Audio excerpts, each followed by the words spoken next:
Buenos días, muchas gracias por la presencia, los que están en el modo presencial y aquellos también que nos van a seguir por la web y por nuestro canal de YouTube. El módulo que se va a desarrollar en el día de la fecha es el correspondiente al módulo número 3, cuya temática está vinculada al trauma que es un verdadero flagelo que nos aqueja y que mm, nos lleva a tener muchos pacientes secuelados con consecuencias inmediatas a la terapia intensiva. En el día de hoy, los cuatro disertantes son integrantes del servicio de nuestra terapia intensiva del Hospital Domingo Funes. El doctor Daniel Citoni, especialista en terapia intensiva, coordinador médico. La doctora Roxana Alonso, médica de staff del servicio. La licenciada Valeria Murúa, especialista en el cuidado del paciente crítico. Y la enfermera Rocío Sánchez Castro. Muchas gracias a todos, gracias a los disertantes por el trabajo, la dedicación y por permitir que esta actividad se siga sosteniendo en el tiempo, que ese es el objetivo. Así que bueno, Hola, buenos días. Mi nombre es Valeria Murúa, soy licenciada en enfermería y pertenezco al equipo de la unidad de terapia intensiva del hospital. Yo voy a hacer la presentación del caso.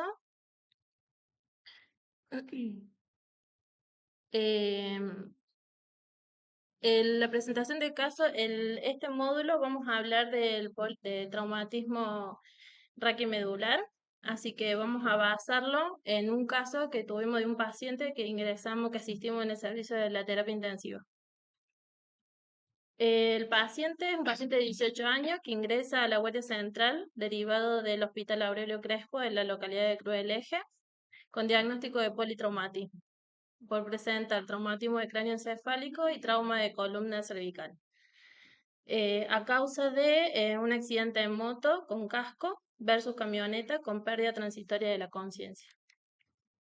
Al momento del ingreso, este paciente se encuentra vigil, orientado en tiempo y espacio y persona. Sus pupilas estaban intermedias y reactivas.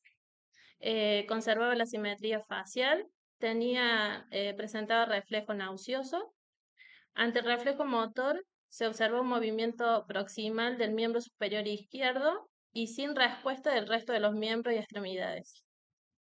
Y presentaba esfínteres incontinentes. La valoración del Glasgow era de 14/15. Los signos vitales al ingreso mantenía una presión de 70/40, una frecuencia cardíaca de 55, una frecuencia respiratoria de 12 y en temperatura de 36, mantenía una saturación de 98% con aporte de oxígeno por máscara de Venturi. Permanecía con collar cervical y con la inmovilización correspondiente, tenía tabla de raquis. Tenía una vía periférica donde le infundía en forma continua un goteo de morfina. Los laboratorios mantenían unos valores dentro de los parámetros normales. Algunos de ellos, lo que podemos ver, tenía un hematocrito del 34%, la hemoglobina de 11, los glóbulos blancos de 15.900, una PP de 75%, las plaquetas de 2.370, la CREAT de 0,66, la urea de 31, la glucemia de 134, los gases dentro de los valores normales, un sodio de 144, un potasio de 4,2 y un cloro de 105. Dentro de los estudios complementarios que se realizaron, al momento del ingreso se realiza una radiografía de tórax, que en la primera instancia, la primera es cuando ingresa a la guardia. La segunda placa es cuando ya ingresa a la terapia intensiva, donde se puede ver una evolución de la parálisis diafragmática. Otro de los estudios complementarios es el ataque de cerebro, donde no se evidencian las lesiones estructurales supratentoriales ni infratentoriales. Acá le voy a pasar.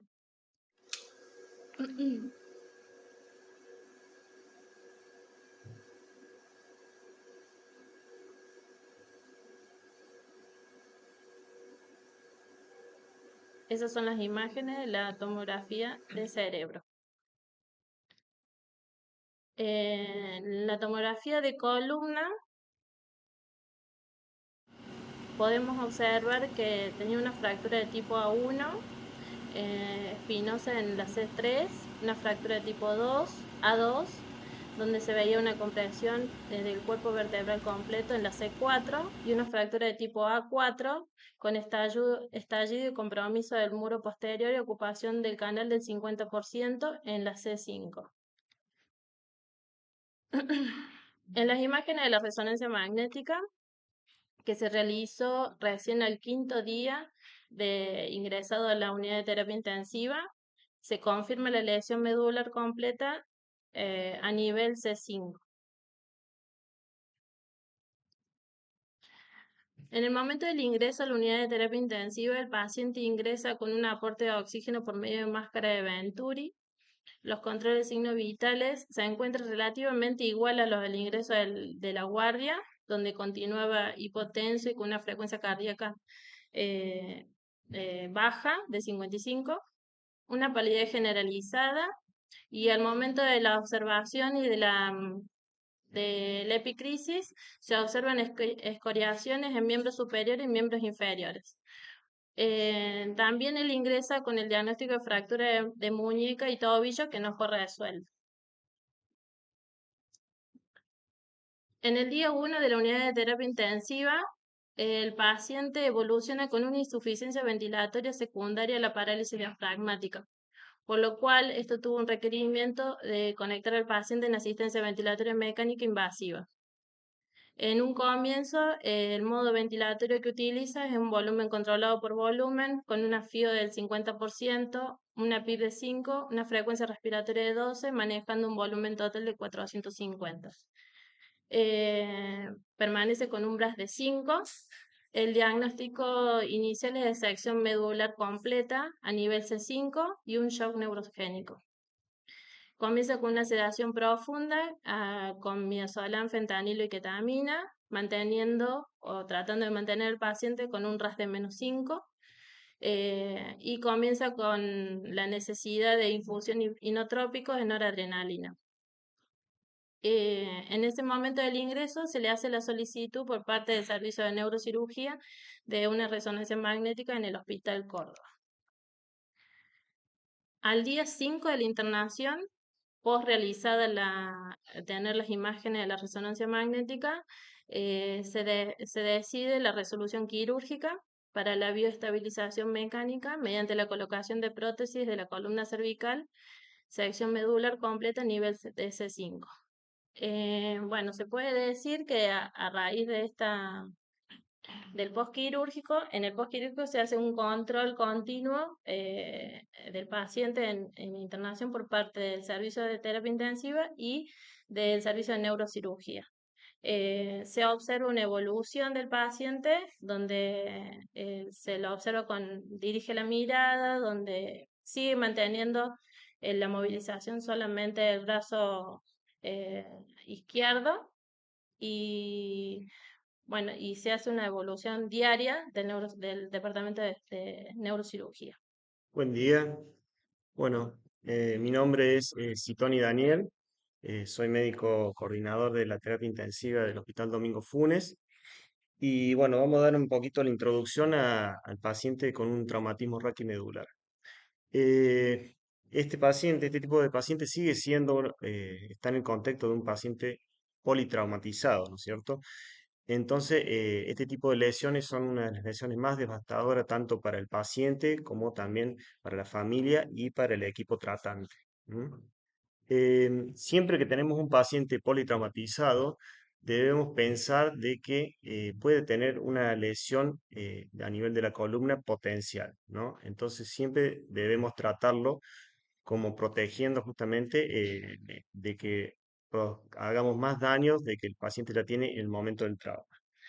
Em, la lesión medular siempre debe sospecharse, como decimos, en este paciente politraumatizado, tal es así de que en el 25%, en el 5% de los pacientes con traumatismo cráneoencefálico pueden tener una lesión a nivel de la columna. y a su vez un 25% de los pacientes con lesiones de la columna pueden tener un traumatismo cráneoencefálico al menos moderado. Además debemos pensar que el 47% de los pacientes que tienen una lesión medular van a tener también una lesión asociada, ya sea en el nivel del tórax o abdomen, y también en fracturas en huesos largos, etc. Bueno, en cuanto a la epidemiología, la incidencia en Estados Unidos está entre 32 a 47 nuevos casos por millón de habitantes por año. ¿M? La mayoría son hombres, entre el 70 y 80%, y hablamos de un promedio de edad entre los 30 y 40 años de edad. Esa es la mayor frecuencia. Eh, Hablando un poquito de la morbilidad que esto produce más allá de la mortalidad, el 60% de estos pacientes quedan parapléjicos y el 40% quedan cuadriplégicos.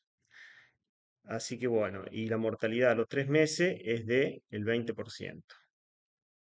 Bastante alta, ¿no? Para este tipo de patología. Después, como causas, las principales causas en todo el mundo son los accidentes vehiculares. Después le sigue los accidentes por violencia y las caídas de alturas. Ya en un cuarto lugar estamos las actividades recreativas, y otros varios, el 7%. El más frecuente de la localización de las lesiones a nivel óseo de la columna es a nivel cervical, con un 55%. Después le siguen el 15% en la región torácica, el 15% en la unión toracolumbar y el 15% en la región lumbosacra. Bueno, tenemos acá dos mecanismos de lesión. Un mecanismo de lesión primaria que se dice que se produce en el momento del accidente justamente por la energía del trauma, genera ahí la lesión a nivel de la columna. Eso, lamentablemente, no hay forma de prevenir. Eso ocurre y bueno, simplemente se trata en forma preventiva, como por ejemplo el uso del cinturón de seguridad y esas cosas. Eso ya ahí no nos compete a nosotros. Y después tenemos las lesiones secundarias que surgen después de la lesión primaria, que aparece en los primeros minutos y duran horas, incluso días. Nosotros como médicos tratantes, o el equipo de salud como tratantes, debemos justamente trabajar sobre las lesiones secundarias, justamente que es donde podemos minimizar el daño a nivel de la lesión medular. Los mecanismos, bueno, son varios, todos nos llevan al final a la isquemia de la médula y a la muerte celular de la neurona. ¿eh? Tenemos como la degeneración axonal, la disfunción isquémica, el estrés oxidativo, la desmielización, excitotoxicidad, peroxidación lipídica, inflamación, y bueno, todo esto va llevando obviamente a la muerte celular y la pérdida de la función de la médula. Eh, bueno, ahora vamos a hablar un poquito de los cuidados de enfermería y de la atención prehospitalaria. Buenos días a todos. Mi nombre es Rocío Sánchez Castro, soy enfermera profesional y en este momento me desempeño en el servicio en la unidad de terapia intensiva en el hospital. Yo les voy a comentar un poco lo que es la parte de los cuidados de enfermería en este tipo de pacientes. Bueno, la lesión medular traumática sí precisa una acción multidisciplinaria, por lo cual los enfermeros también debemos estar capacitados, ¿sí? Para la valoración y el accionar en el cuidado de este tipo de complicaciones. Nos desempeñamos más que nada en el manejo general, ¿sí? Para restringir la movilidad de la columna, administrar todo lo que son líquidos intravenosos y medicación, y la movilidad y traslado del paciente. Vamos a volver a ver una vez más el esquema ABCDE para el trauma, ¿sí? Que es fundamental porque nos permite realizar una valoración continua en bucle del estado del paciente, ¿no?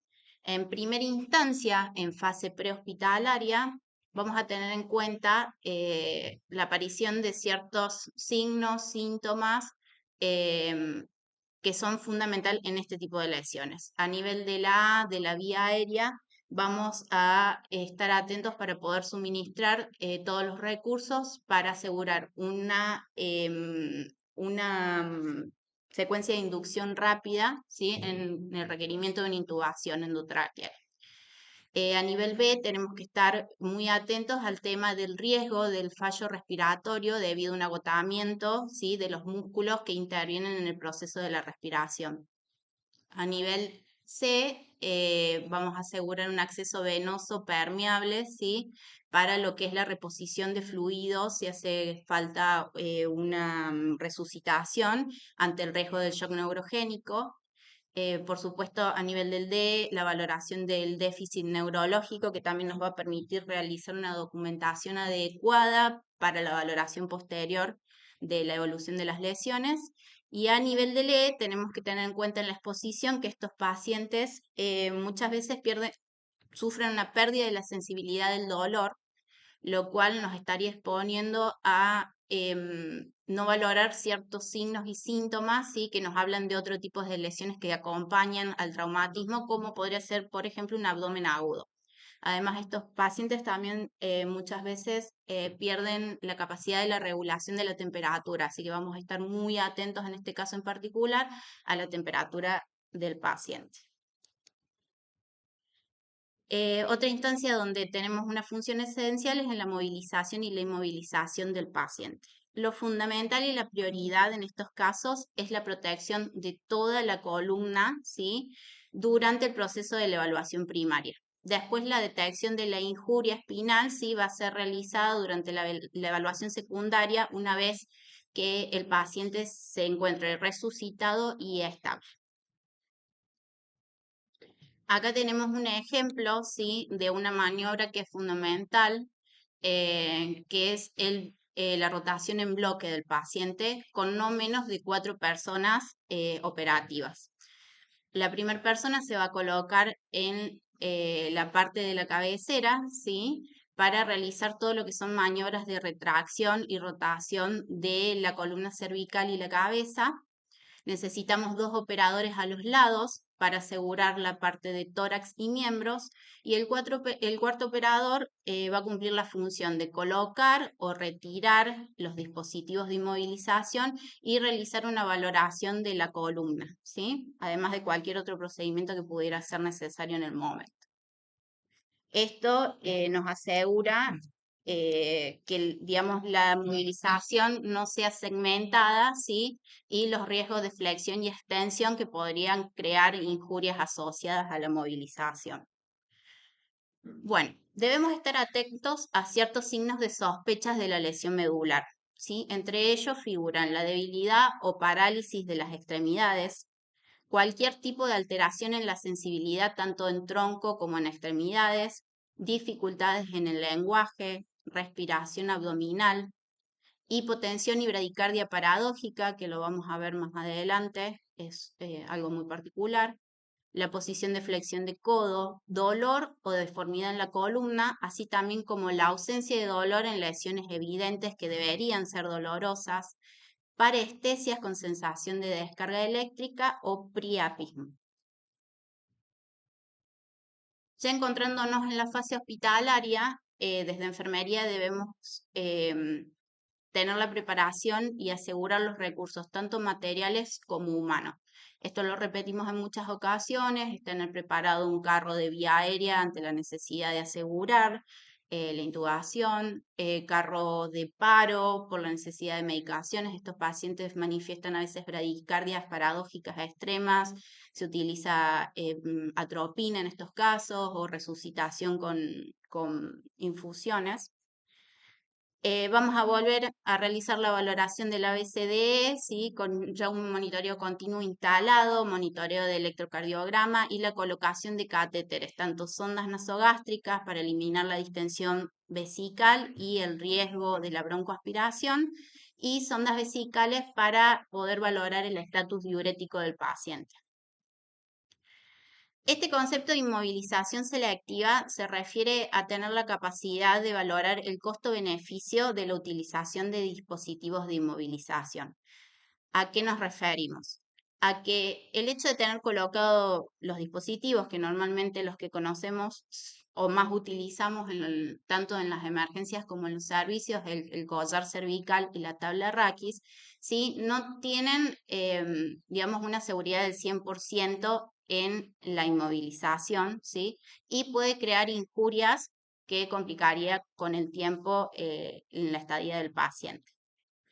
Y bueno, también vamos a valorar el desarrollo del shock neurogénico. Volviendo a la inmovilización selectiva, em, el término más adecuado sería restricción del movimiento espinal. ¿A qué se refiere a esto? A poder justamente, como les decía, valorar, ¿sí?, en qué caso estamos inmovilizando y si son necesarios. El uso del collar cervical y de la tabla raquis tienen como beneficio prevenir lesiones secundarias, sin embargo, tienen muchos costos, ¿sí? A nivel de el dolor del paciente, ¿sí? Y a la producción de isquemia tisular y úlceras por presión que muchas veces vemos, digamos, en el uso prolongado de estos dispositivos. Además, podría estar ejerciendo una dificultad para el manejo de la vía aérea, mayor esfuerzo ventilatorio. Vamos a ver también en la tabla raquis errores en la evaluación, ¿sí? Tienen un efecto restrictivo sobre la capacidad de respiración del paciente, nos dan una idea de una posición anatómica que es incorrecta con respecto a la curvatura de la columna y sobre todo la falsa seguridad en el movimiento. O sea, la utilización de los dispositivos no quita que nosotros tenemos que estar todo el tiempo valorando la movilización en bloque. Por protocolo, por lo general, sí mantenemos el uso del collar cervical hasta que la indicación médica diga lo contrario, pero hay que intentar retirar la tabla raquis porque la evidencia dice que no tiene un uso realmente benéfico más allá de las 2 horas de ocurrido la lesión, digamos, el evento traumático.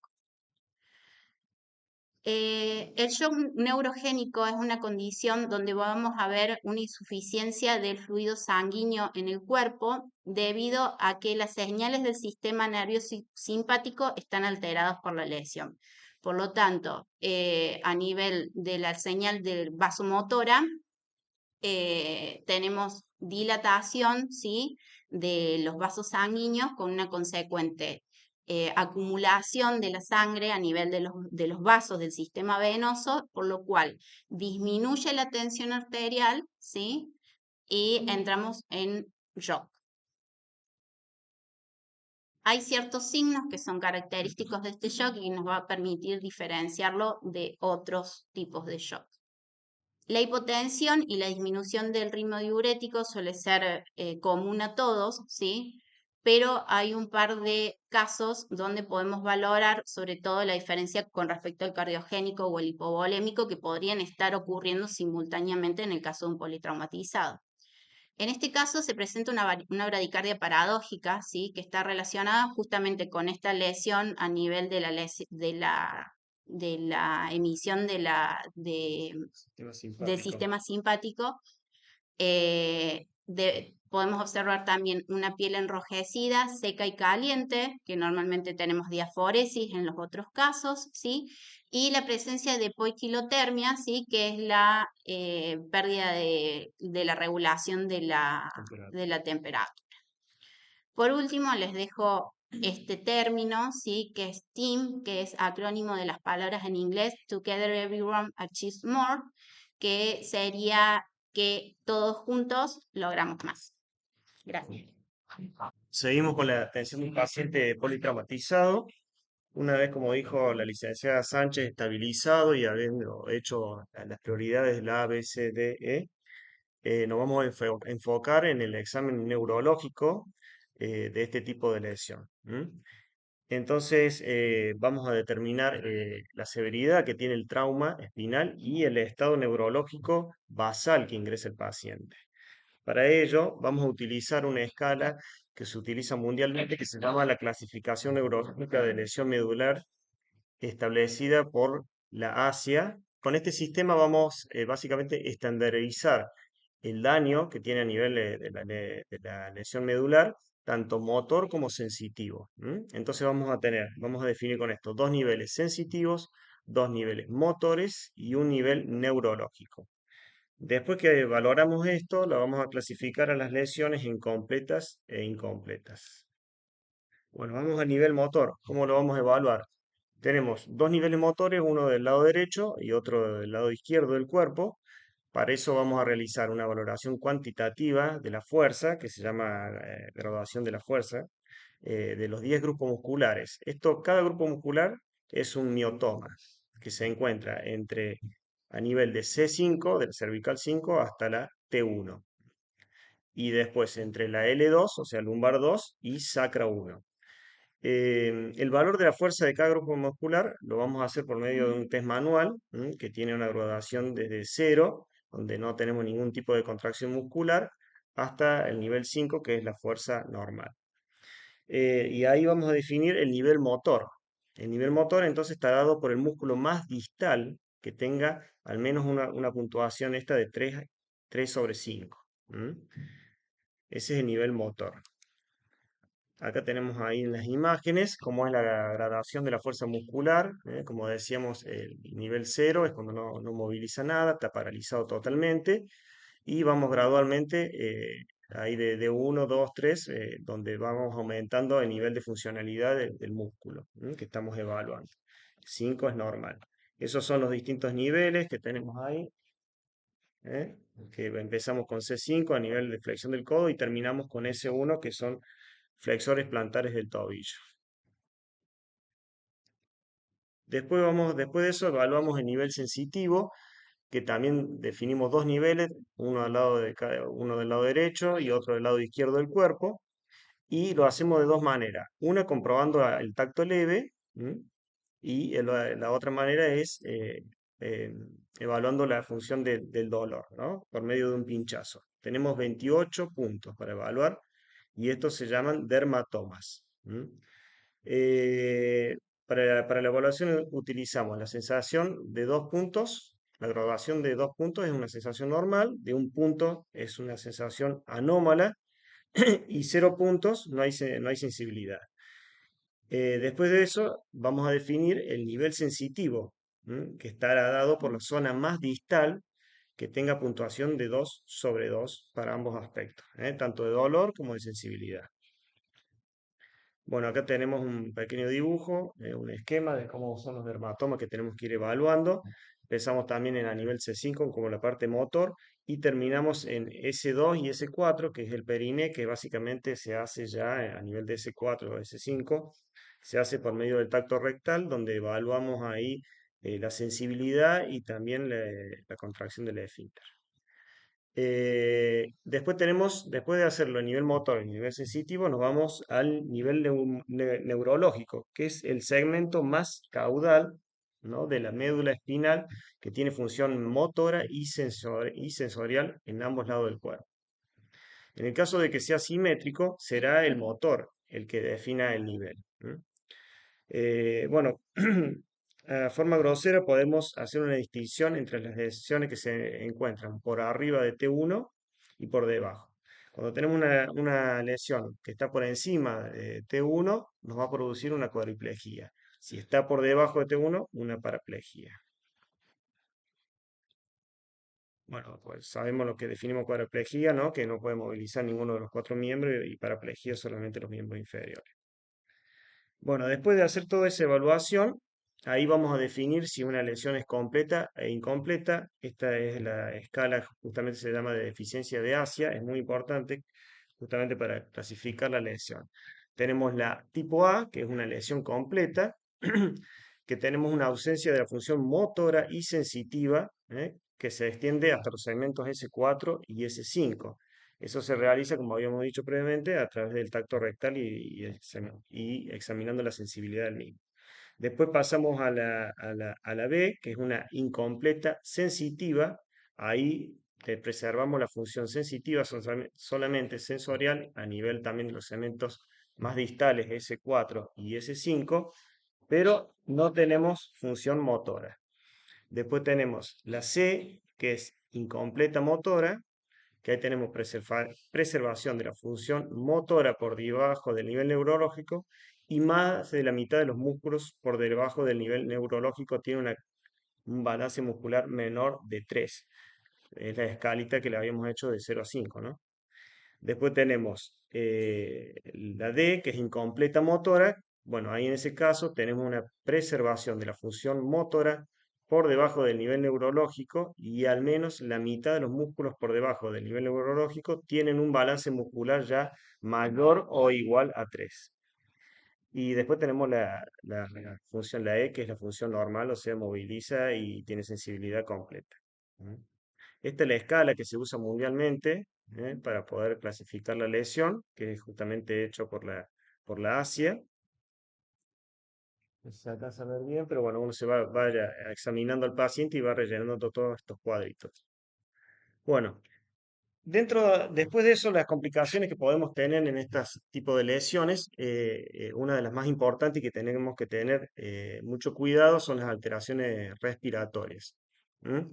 Esto en el momento del traumatismo puede producir una alta mortalidad, porque, bueno, si tenemos una lesión que se encuentra a nivel por arriba de C5, bueno, podemos presentar una parálisis diafragmática, por ende hacer una insuficiencia ventilatoria aguda y un paro respiratorio, ¿no? Em, Además, en lesiones por debajo de C4, C5 también están afectados los músculos respiratorios como los de la inspiración, que son los intercostales, los escalenos, y también los expiratorios, que son, bueno, el pectoral mayor, los intercostales internos. Todo esto, si bien en un primer momento pueden permanecer con una oxigenación estable, con el correr de las horas puede generar una insuficiencia ventilatoria importante y, bueno, generar atelectasia, volúmenes insuficientes de entrada de aire, por lo cual lo correcto sería prevenir esas lesiones y permitir que la oxigenación se mantenga por medio de la intubación y la asistencia ventilatoria mecánica. Muchas veces cuando tenemos una parálisis diafragmática tenemos que intubarlo desde el comienzo al paciente. Bueno, después de las otras complicaciones graves, como recién había mencionado la licenciada Sánchez, el shock neurogénico. Bueno, no vamos a repetir lo mismo que dijo, pero básicamente se produce por una falta de actuación del tono simpático a nivel de los vasos motores y, bueno, esto genera una vasodilatación con caída de la tensión arterial y también genera estasis de los lechos vasculares, tanto viscerales como musculares. Esto termina generando una bajada del gasto cardíaco y también una disminución de la resistencia vascular sistémica, por lo cual el paciente entra en un estado de shock. Tenemos que estar atentos a eso porque es potencialmente mortal esto. Em, en cuanto al tratamiento de este tipo de patología, hay que diferenciarlo de otras causas de shock, que en este caso en un paciente politraumatizado debemos pensar que puede también estar asociado a un shock hipovolémico, ¿no? Tanto de nivel torácico como abdominal. Pero la característica diferencial entre los otros tipos de shock es que no hay una taquicardia ahí compensadora, sino el paciente, a pesar de tener tensión baja, y estar en estado de shock mantiene frecuencias cardíacas más bien normales a bajas. Entonces, bueno, hay que hacer el diagnóstico diferencial. Puede estar asociado también a un shock hipovolémico, que ha pasado con frecuencia eso.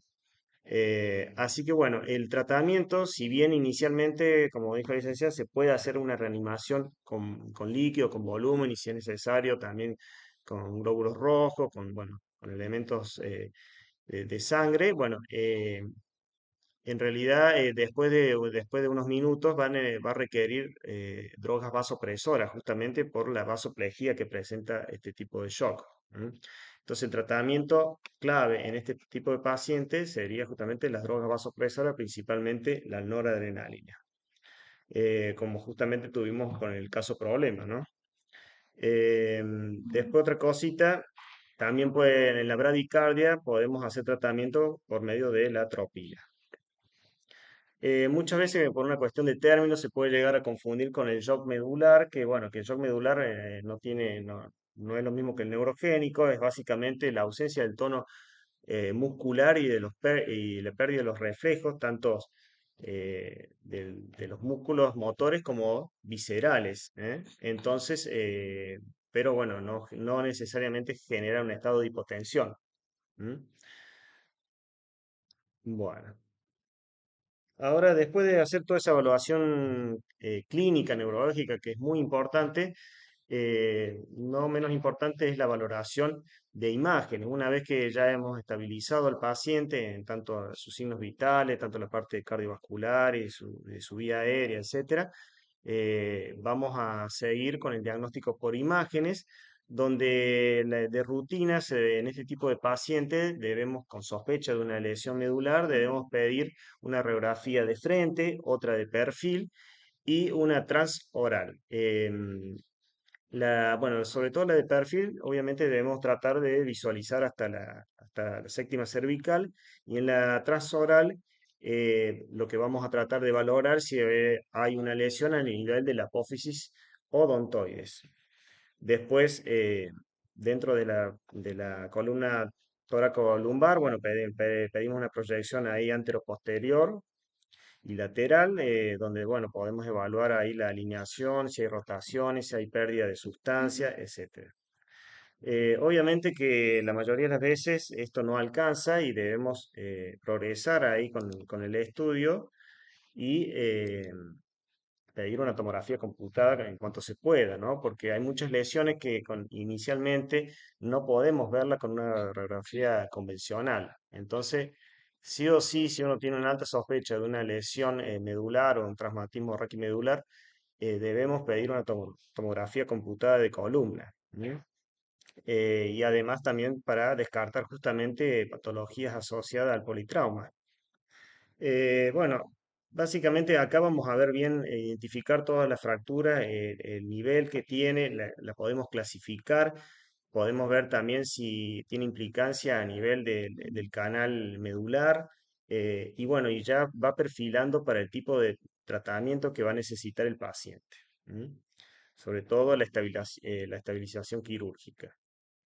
A veces, muy a menudo se pide, ya cuando ya uno ya habla de identifica la lesión, la clasifica, todo, bueno, ya cuando estamos en instancia ya para una intervención quirúrgica, se suele completar los estudios con una resonancia magnética. ¿Mm? Acá hay una imagen de fotografía del paciente problema, donde vemos ahí las lesiones que tiene a nivel de C4, C5. Ahí tenemos la rotura ahí del cuerpo de la vértebra.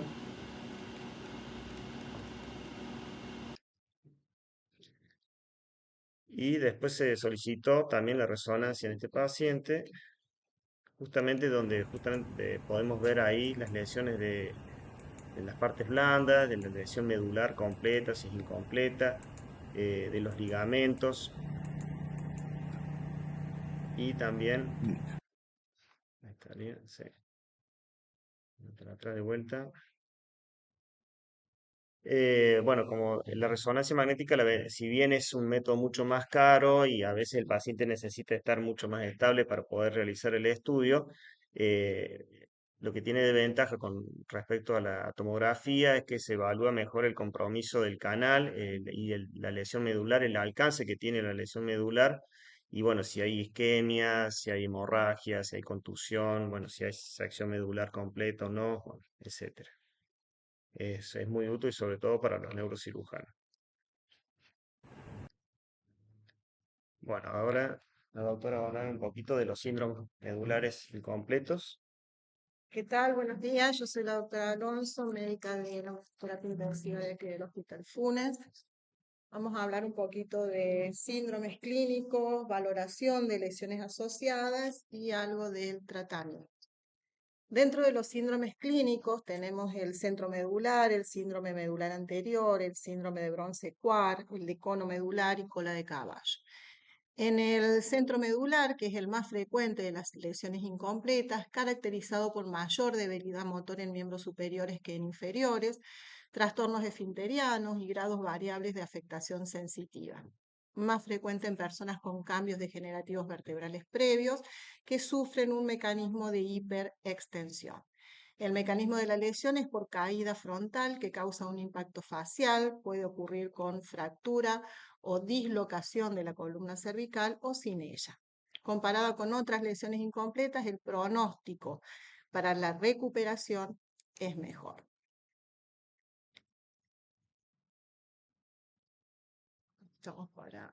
Ahí estamos. El síndrome medular anterior es el resultado de una lesión de los tractos motores y sensitivos en la parte anterior de la médula. Se caracteriza por paraplegia y pérdida bilateral de la sensación de dolor y temperatura. Sin embargo, la sensación proveniente de la columna dorsal está intacta, por ejemplo, posición, vibración, sensibilidad a la presión, se mantiene preservada. Este síndrome tiene el peor pronóstico de las lesiones incompletas y ocurre más comúnmente debido a la isquemia medular. El síndrome de Brown-Séquard, que es una hemisección medular, es consecuencia de la sección parcial de la médula, generalmente a causa de un trauma penetrante. En su forma pura consiste en la pérdida de la función motora ipsilateral, corresponde al tracto córtico-espinal, y pérdida de la sensación de la posición columna dorsal asociado con pérdida contralateral del dolor y sensación de temperatura que comienza en 2 niveles por debajo del nivel de lesión. Esto corresponde al tracto espinotalámico. Aun cuando este síndrome es causado por una herida penetrante directa a la médula, suele haber algún grado de recuperación. El cono medular es una lesión de médula sacra y de las raíces nerviosas lumbares dentro del canal neural. Produce parálisis de vejiga, intestino y miembros inferiores. Dependiendo del nivel, puede manifestarse como un cuadro mixto de motoneurona superior e inferior. Cola de caballo es la lesión de las raíces lumbosacras por debajo del cono medular dentro del canal neural. Su clínica es similar a la lesión de cono medular, del que puede ser difícil de distinguir.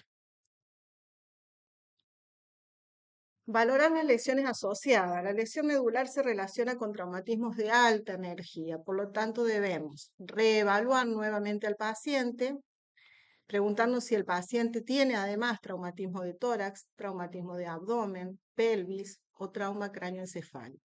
Son necesarios otros métodos de estudio, interconsultas con especialistas y el monitoreo constante de signos vitales y escalas neurológicas. La valoración quirúrgica. En los criterios quirúrgicos van a intervenir varios factores como el nivel de la fractura, su morfología, la alineación de los segmentos afectados, la afectación neurológica y la estabilidad esperada. El tratamiento quirúrgico actual de la lesión medular traumática implica descompresión y estabilización. En el caso problema, el día 5 en que está el paciente en la terapia intensiva, se hace una resolución quirúrgica con estabilidad biomecánica de la columna a nivel de C3 a C6. Estas son las imágenes del postquirúrgico inmediato del pacientito que comentábamos en el caso problema. Con respecto al tratamiento del dolor nociceptivo o neuropático, el dolor nociceptivo es un dolor, como sabemos, sordo, fijo, continuo, que empeora con el movimiento, que mejora con el reposo y se localiza en zonas con sensibilidad conservada. Responde a paracetamol, opioides y a antiinflamatorios. En el dolor neuropático, quemazón, presión, pinchazos, picor o corriente eléctrica, puede tener asociado alodinia o hiperalgesias y se localiza en regiones con sensibilidad alterada. Responde a pregabalina. Por otro lado, el uso de corticoides, sí o no, teniendo en cuenta la evidencia actual, no se recomienda la administración de dosis altas de metilprednisolona en la lesión medular traumática. Prevención de la enfermedad tromboembólica. Los pacientes con lesión medular aguda tienen un mayor riesgo de enfermedad tromboembólica venosa comparada con otros pacientes con trauma severo. Esto se debe a la presencia simultánea de éstasis venosa, un estado transitorio de hipercoagulabilidad y lesión de la íntima. La enfermedad tromboembólica venosa es más frecuente en aquellos pacientes con paraplegia, lesiones completas.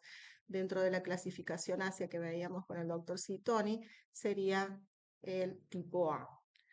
Fracturas concomitantes en las extremidades inferiores, fase aguda de la lesión más frecuente en los 3 primeros meses, pacientes sin profilaxis o retraso en su inicio, tromboembolismos previo y trombofilia.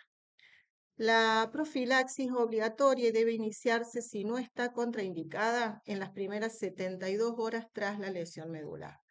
Se recomienda la utilización de heparinas de bajo peso molecular durante las próximas 8 a 12 semanas.